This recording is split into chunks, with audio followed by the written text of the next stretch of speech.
Thanks everyone for coming. I will talk in English. My name is Dante Poy and I'm a PhD student at Museo Argentino de Ciencias Naturales. And today I will present to you our work entitled How Can We Stay Together? A review of copulatory mechanics in intelligent spiders. So as a brief introduction, spiders possess an atypical reproductive system because males have secondary genitalia. This means that their copulatory bulbs, their genitalia, which are located in the distal parts of their pedipalps, are not directly connected with testes, so they must charge it with sperm prior to each copula. And still, their genitalia show an amazing variety of functioning and morphologies, both female and male genitalia. But in spite of all of this variety, all the spiders share the same basic issue, which is how to remain efficiently attached during copula. So entelegynes have evolved a way around this by developing an hydraulic mechanism where they can hydraulically expand their copulatory bulbs by inflating these soft membranes called hematodocas. And this inflation causes the sclerites of the bulb to mechanically interact among themselves and to mechanically interact with external female genitalia, or epigynum. This is a typical entelegyne insertion, okay? First, it's always preceded by a scrapping movement. That was a failed attempt. And now this is a successful attempt. And you see how all the hematodocas get really swollen. We'll see it again. Scrapping, failed attempt, and then scrapping, successful attempt. This is really widespread in entelegynes. So there are basically two methodologies to assess copulatory mechanics studies. The first one is morphological correspondence, where you basically try to imagine how morphologically corresponding structures would interact during copula. And the other one is based on direct observations. And obviously the direct observations approach is it's often more reliable because it contains empirical data. And fixation of mating couples and posterior application of internal visualization techniques is super helpful when applying this last approach because it allows us to see with really amazing detail a set of copulatory mechanics that otherwise we wouldn't be able to witness. So histology methods are super helpful and micro CT scans as well. And since the 1920s, there have been accumulated many publications in copulatory mechanics in entelegynes, but these publications were scattered and lacking sense and order, and we already needed a proper review in order to set a solid theoretical background for the field to develop. And also, this review can have practical implications. For example, understanding the correlation between morphological and functional variability can be really important when targeting species for copulatory mechanics studies. We will discuss that a little bit later. Therefore, the aims of this work were first to present the state of the field of copulatory mechanics in entelegynes, then to establish which genital structures are usually involved in main copulatory mechanics of this group, then to identify general functional trends, and finally to inquire at what extent morphological variability in genital structures correlates with functional differences. And we won't discuss unclear sclerite homologies, and we didn't review genital plaques since that has been already properly reviewed by Yul and her collaborators. So we managed to gather and review 52 publications in this field of about 66 representatives of 23 families. 10 of those publications were based on morphological correspondence and 20 on direct observations over fixed mating couples. And the rest of them were made with mixed methodologies. And since the 2000s, there's been a decrease in the number of publications in this area. In the 19s or the 2000s were really good, but then it started declining. So now I will explain which are the main genital structures that we defined. There are 4 sets that we defined. The first one is the primary locking of male and female genitalia. The second one are secondary locking mechanisms, then internal bracing mechanisms of male pedipalps, and finally, the functional conductor of the embolus. The primary locking of male and female genitalia would be, the green arrow is pointing to an example, okay? Would be the first mechanical engagement of male and female. And its function is basically to fasten the female genitalia to female body or genitalia.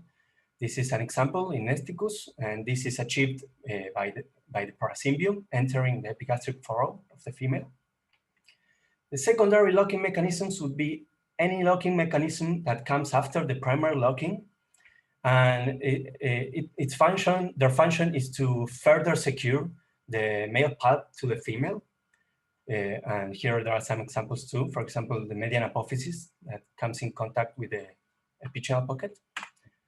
Then the internal bracing of male pedipalps is only applicable to males and would be any internal arrest mechanism of the male palps that helps stabilizing male expansion. And finally, the conduction of the embolus, which is the guiding of the embolus through the copulatory opening.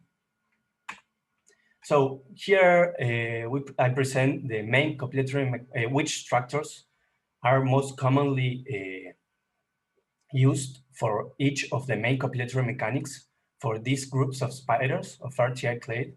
We did this with the greater amount of detail possible for the amount of time I have. So for the primary locking, the most common structures are the median apophysis or the RTA, but then you have a lot of single cases of strange structures doing that, like patellar apophysis or even the conductor itself. And in the females, the most common for the RTA clade are epigynal pockets. Then the secondary locking, when present, because a lot of times they are absent, it's really variable among all the group. The functional conductor, it's usually achieved by the median apophysis or the conductor, the nominal conductor. And then internal bracing, again, it's really variable and lacking proper data. And we also have to take into account that not all the groups have been homogeneously studied. And also it's really interesting that one structure could be implicated in many functions, okay? These are just some examples of the variety of copulatory mechanics in RTA clade. And then the same for araneoids. The primary locking, again, is oftenly achieved by the median apophysis, but you could also see the paracymbium there and the conductor there. And the female structures vary a lot, okay? Secondary locking structures also vary a lot depending on the group. And a lot of groups have only use sclerites only present in that group. The functional conduction is really conserved in all of them. It's almost always carried out by the nominal conductor. And the paracymbium is also almost always implicated in internal bracing mechanisms. These are also some examples, okay, of genital mechanics in araneoids, really variable stuff too. So now for the functional trends, we were able to confirm that the vast majority of entelegynes present an ipsilateral pattern of insertion. This means that the right embolus is inserted in the right copulatory opening and vice versa. Then that the male primary locking structures are almost always located in the retrolateral part of the pedipalps. And then we were able to see over and over again a recurring primary locking mechanism comprehending female pockets, soft or sclerotized, paired or unpaired, and a male pointy end that enters in that pocket. And the males almost always bear the pointy part. And the only known exemptions for these trends are some tetragnathids and some pteridids.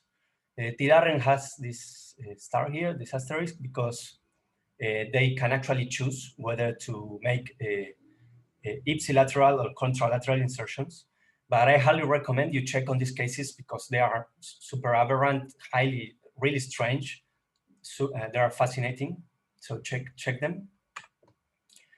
And finally, for the morphological variation versus the functional variation, we were able to tell that basic copulatory mechanics remain uniform in morphologically homogeneous low-level taxa. We were able to see that over and over again in araneos, in Larinia, in a lot of pteridion species, in lycosines, several tomicids, so on, so on, so on.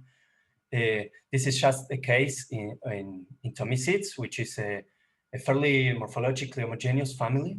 And they always do the basic same thing. Males lock their RTA in a female pocket, then they don't have a functional conductor, and they have an internal bracing mechanism comprehending their ventral tibial apophysis and a furrow in their tegulum here. Another example would be this ongoing investigation of ours, which is made on Amarobiidans of the family Anyphaenidae. And here we can already, these are all volume renderings of fixed mating pairs. And in every species, we can see that they all achieve primary locking with their conductor in a similar fashion by locking it in the ipsilateral copulatory opening, and at the same time, conductor also conducts the embolus. And here we can see that what I'm saying, the conductor is morphologically homogeneous in many of the representatives of the subfamily, always facing retrolaterally with this moon-shaped form. So the conclusions, there's a huge variability in the structures used for main copulatory mechanics at a broad scale, and they are used in a way convergent a range of fashions. And I mean, males will basically grab anything they can on the female.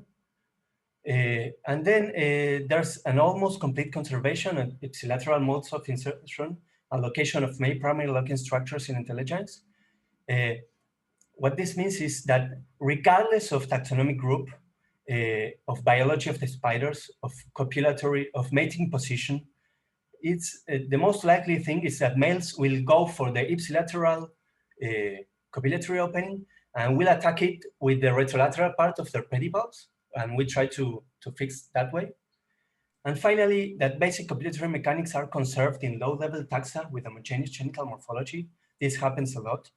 So at the moment of designing studies for copulatory mechanics, Dante, 12 minutos ya, ¿eh? Okay, it will be good to choose closely related species with contrasting genital morphology in order to cover the larger amount of variability possible. So thank you all for listening. Thanks for my awesome collaborators. They help me all the time. And thanks for the guys who give me money to do this. I owe them everything. So that's it.